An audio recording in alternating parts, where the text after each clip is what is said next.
Welcome to the Sent from Disneyland podcast. Here age relives fond memories of the past. If it's your first time joining us, welcome. On this episode, we'll take a journey into the past and explore Disneyland and Disneyland history with mementos, snapshots, and postcards sent from Disneyland from 1955 to the present. Today, I'm starting off by thanking my patrons from patreon.com. You can join and receive mail from my desk or from my Disneyland trips. Special thanks to Random Olive, the first patron to this podcast, and to the e-ticket patrons Tania, Eric Daniels, Joe Gamble, Scott Booker, Monica Seitz Vega, Russ Romano, Michael and Christina Cross, Scott Cagle, and Sheila Harry. C-ticket patrons Serious Inquiries Only, Debbie Weinstein, Jennifer Schneep, Grace Coate, Ben and Noel Bruning, Patty Wolin, Angela Reynolds, and Aaron Moran. B-ticket patrons The Disney Rewind Podcast, Jeff and Paige Orton, and Joshua, and Exorable Tosh Bell. And the A-ticket patrons, Elise Sharp, Zealot Infinity, Alexis Robles, Maggie and Henry Byers, Angel DeBlois, and the All Aboard podcast. You can also sign up for my new newsletter for a chance to get some postcards delivered by the USPS to your mailbox. I am your host, your post-host Clocky, and today we have 2 postcards sent from Disneyland.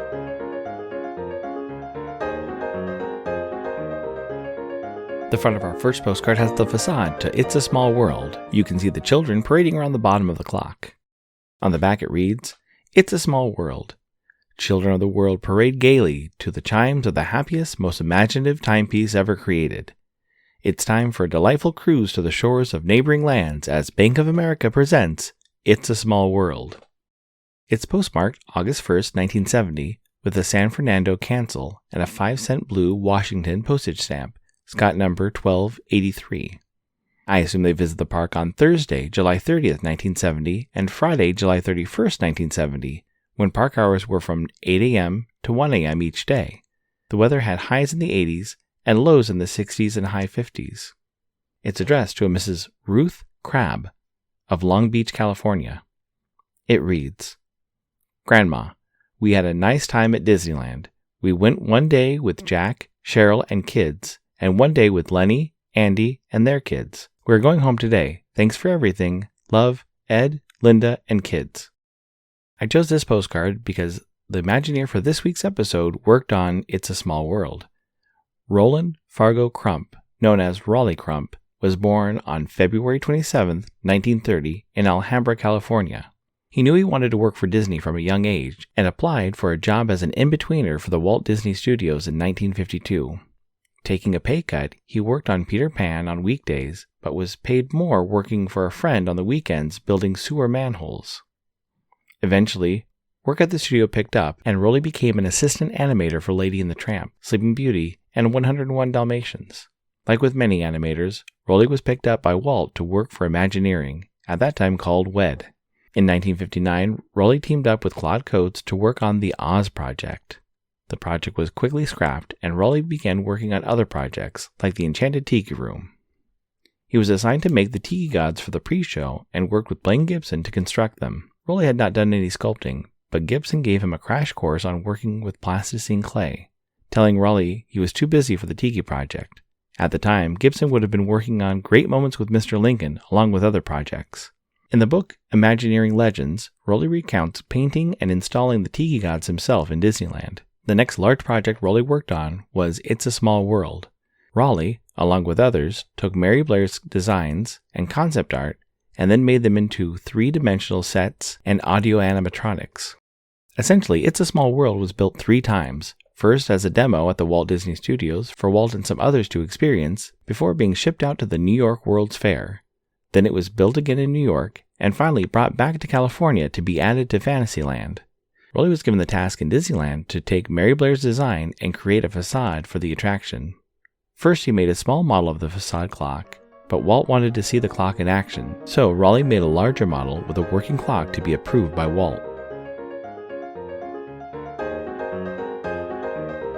Do you know what's great to put on a special greeting card? Vintage stamps from Enfield Post. Be sure to check out the special Sunday sales at EP Sunday Sale on Instagram. It's a great way to add a little bit of flair to a birthday card, holiday card, or a postcard. That's EP Sunday Sale on Instagram, or You can head over to EnfieldPost.com and explore all the different vintage stamps you can use on your next card or letter. That's ENFIELDPOST on Instagram and EnfieldPost.com for your wedding and vintage postage needs. Enfield Post is the official postage stamp sponsor of the Sent from Disneyland podcast.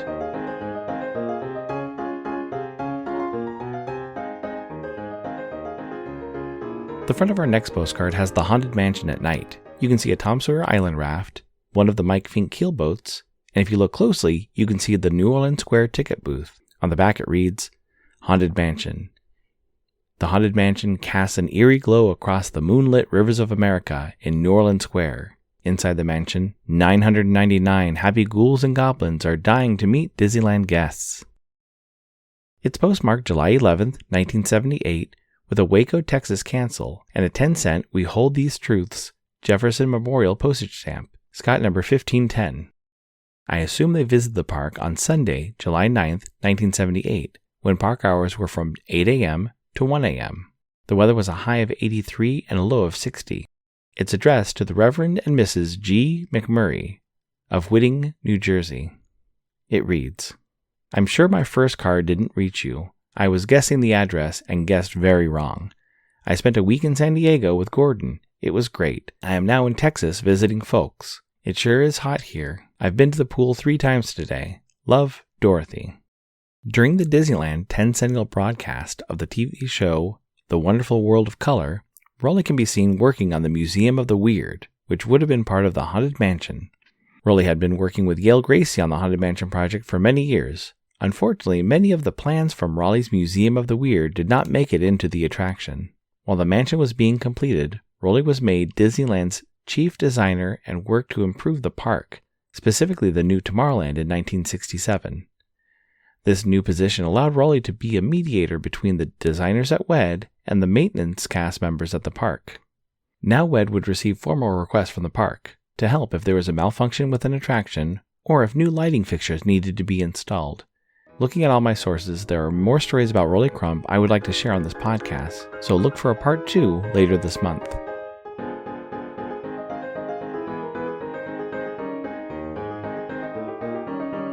This incoming postcard is sponsored by the Art Throwdown. Art Throwdown, or ATD, is an online craft hour on Instagram, starting at 9 p.m. Eastern, 6 Pacific. Be sure to check out Monday's ATD, which is usually hosted by paper artist Russ Romano. I've seen many amazing art projects, learned about awesome postmarks, postage stamp history, and a lot more on different episodes.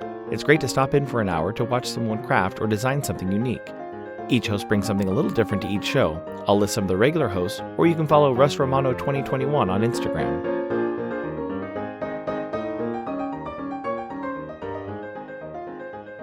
The front of my incoming postcard has the Tiki God Maui in front of the Enchanted Tiki Room.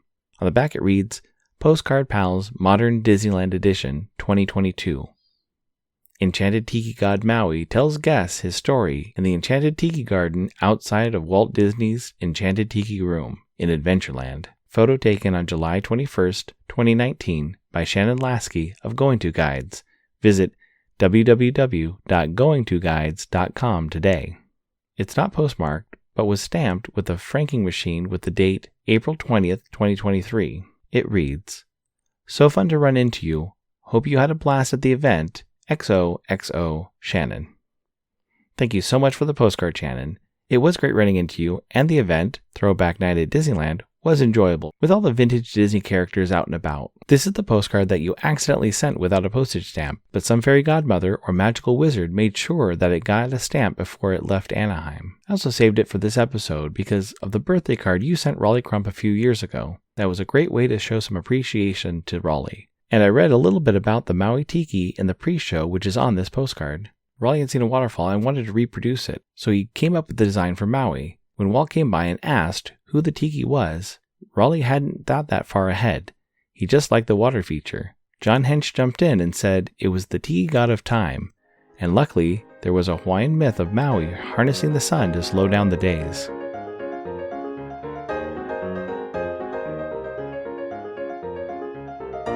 Thanks for listening to Sent from Disneyland. If you enjoyed this podcast, please subscribe and tell your friends. It would be awesome to share your favorite episode. There are over 100 episodes to choose from. It would also help to leave a 5-star rating and comment on whatever podcast platform you use. If you'd like to support the show financially, please check out our Patreon page at patreon.com/SentFromDisneyland. You can find me on Instagram and Facebook at SentFromDisneyland or on Twitter at SentFromDisney. For questions and comments, send me a postcard addressed to Sent from Disneyland, P.O. Box 44, Hood, California, 95639.